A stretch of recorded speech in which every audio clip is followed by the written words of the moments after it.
నిధులు ఇవ్వండి, మూసి పరిరక్షణకు 10,000 కోట్లు కావాలి, నల్లా కలెక్షన్లు ఏర్పాటుకు 16,000 కోట్లు అవసరం, జల్ జీవన్ మిషన్ నిధులు మంజూరు చేయండి, ధాన్యం బకాయిలు 1,468 కోట్లు చెల్లించండి, గ్యాస్ సబ్సిడీని ముందే చెల్లిస్తాం, అనుమతి ఇవ్వండి, కేంద్ర మంత్రులకు సీఎం రేవంత్ విజ్ఞప్తులు, రాహుల్ ఖార్గేతో రేవంత్ భట్టి ఉత్తమ్ భేటీ, ఆర్ఆర్ఆర్ నిర్మాణాన్ని వేగిరం చేయండి, కేంద్రానికి మంత్రి కోమటిరెడ్డి ఇక వినతి.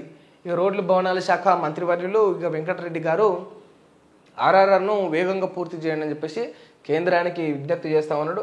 ఏమంటా ఉన్నాడు, నల్లా కలెక్షన్లు ఏర్పాటుకు 16,000 కోట్లు అవసరమట, జల్ జీవన్ మిషన్ నిధులు మంజూరు చేయండి అని రేవంత్ రెడ్డి గారు కోరుతా ఉన్నాడు. మూసి ప్రక్షాళన, మూసి సుందరీకరణ చేస్తూ ఉన్నారు కదా, దానికి మొత్తం 10,000 కోట్లు కావాలట. వీళ్ళు 1,50,000 కోట్లు, 1,50,000 కోట్లు పెడుతున్నారు తెలంగాణ నుంచి వెళ్ళి, పైన నుంచి ఒక 10,000 కోట్లు కావాలని కోరుతా ఉన్నారు. అట్లా 10,000 కోట్లు వాళ్ళు ఇస్తే వీళ్ళకి ఏమన్నా ఆసర అవుతుంది తిననీకి. మరి లేకపోతే 1,50,000 కోట్లు పెట్టి ఇక పూర్తి చేస్తారంటే అది ఎంత అధ్వానం అసలు. ఆ డబ్బు అయితే ఎవరు దీని మీద నోరిప్పడు సరిగ్గా. ఢిల్లీలో రాహుల్ గాంధీని కలిసి వరంగల్ కృతజ్ఞత సభకు రావాలని ఆహ్వానిస్తున్న ముఖ్యమంత్రి రేవంత్ రెడ్డి. రాహుల్ అన్న వస్తుండు, సప్పట్లు కొట్టాలి మన అందరం కూడా కృతజ్ఞత సభకు వరంగల్లో. ఎందుకంటే వీళ్ళు సాధించిన ఘనత అట్లాంటిది, అంత గొప్పగా వీళ్ళు పాలన చేసిరు కదా.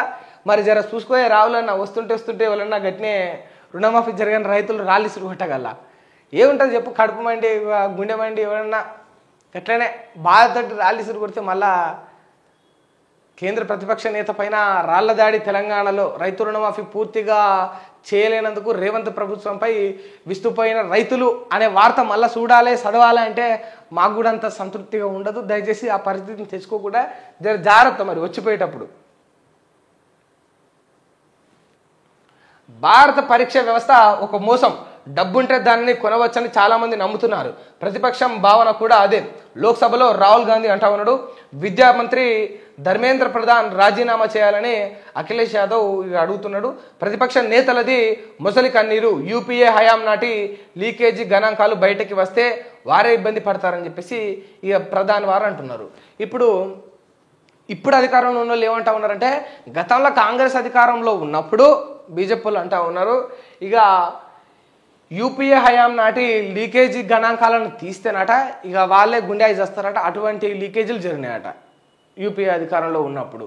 ఇక ఇప్పుడు బీజేపీ హయాంలో ఏమంటా ఉన్నారు, వీళ్ళ హయాంలో పేపర్ లీకేజీలు జరుగుతూ ఉంటే ప్రతిపక్షాలన్నీ ఇట్లా ఇక డబ్బు ఉంటే ఇక కొనవచ్చు, ఏ పేపర్నైనా కొనవచ్చు, ఏ పరీక్షనైనా నెగ్గవచ్చు, దేనినైనా కూడా పాస్ అవ్వచ్చు, డబ్బులు ఉన్న వాళ్ళు తలుచుకుంటే ఏమైనా చేయవచ్చు, అంతటి లోపం ఉన్నది ఈ యొక్క పరీక్ష వ్యవస్థలో అని చెప్పేసి అంటా ఉన్నారు. వాస్తవానికి ఉన్నదంటే ఉన్నది, ఎందుకు ఉండదు?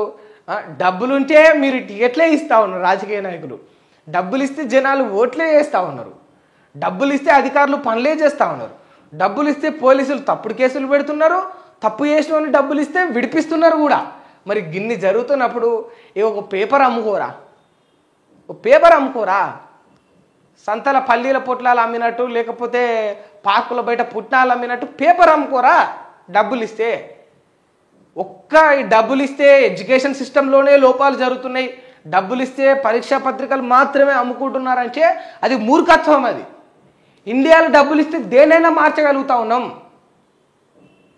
డబ్బులు ఇస్తే వాళ్ళు తెలంగాణలో దున్నపోతులను, అంగళ్ళ దున్నపోతులను బర్లను కొన్నట్టు ఈ బీఆర్ఎస్ పార్టీ నుంచి వెళ్ళి కాంగ్రెస్ వాళ్ళు కొంటలేరా? చెప్పాలి ఇప్పుడు ప్రతిపక్షం. మరి కేంద్రంలో ప్రతిపక్షమైనా ఈ కాంగ్రెస్ చెప్పాలి, ఇండియా కూటమి చెప్పాలి. డబ్బులు ఇస్తే మరి ఈ ఎమ్మెల్యేలు ఇక్కడి నుంచి అక్కడికి పోతా ఉన్నారు కదా, సంతల బర్లను గొర్రెలను కొన్నట్టు అంగట్లా మరి ఎమ్మెల్యేలను కూడా కొంటా ఉన్నారు కదా. డబ్బులు ఇస్తే జరిగింది ఏమున్నది? ఫస్ట్ మీరు మారుర్రి, డబ్బులకు అమ్ముడు ఓడు మీరు మారుండ్రి, నిర్లజ్జంగా మీరు పార్టీలు మారుండ్రి.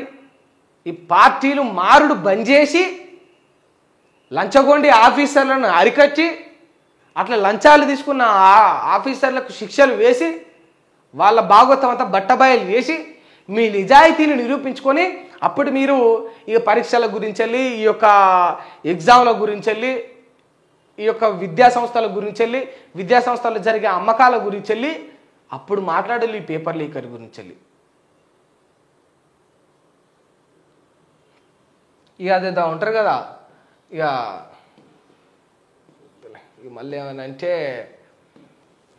ఇక అన్పార్లమెంటరీ లాంగ్వేజ్ అంటారు, మళ్ళా మీడియా ముసుగులో బూతులు తిడుతున్నారంటారు.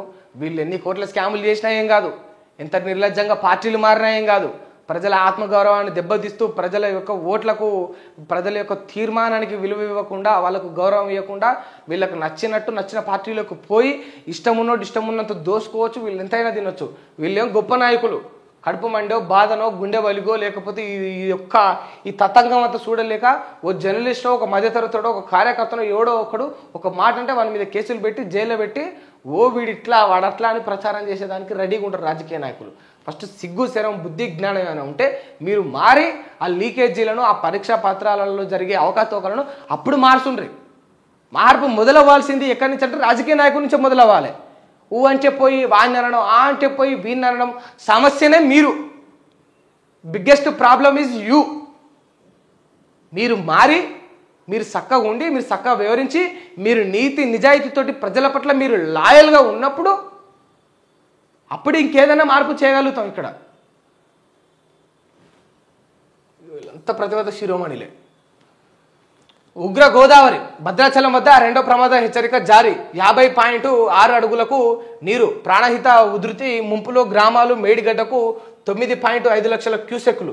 జూరాల సహా తుంగభద్ర నుంచి శ్రీశైలానికి 2 లక్షల క్యూసెక్కుల వరద. మరో 3 రోజులు వర్షాలు. కలెక్టర్లు అప్రమత్తం ఉండాలని చెప్పినట్ట. సమక్షంలో సిఎస్ ఆదేశం కూడా జారీ చేసిండ్రు. ఏపీలోని రాజమహేంద్రవరం వద్ద సముద్రాన్ని తలపిస్తున్న గోదావరి, ఇక సముద్రం లాగా కనిపిస్తూ ఉన్నది గోదావరి. అంతటి నీరు చేరుకున్నా ఉంది. ఇక వానలు లేవు అంటే వానదేవుడు ఒకటేసారి వచ్చినట్టు అయింది.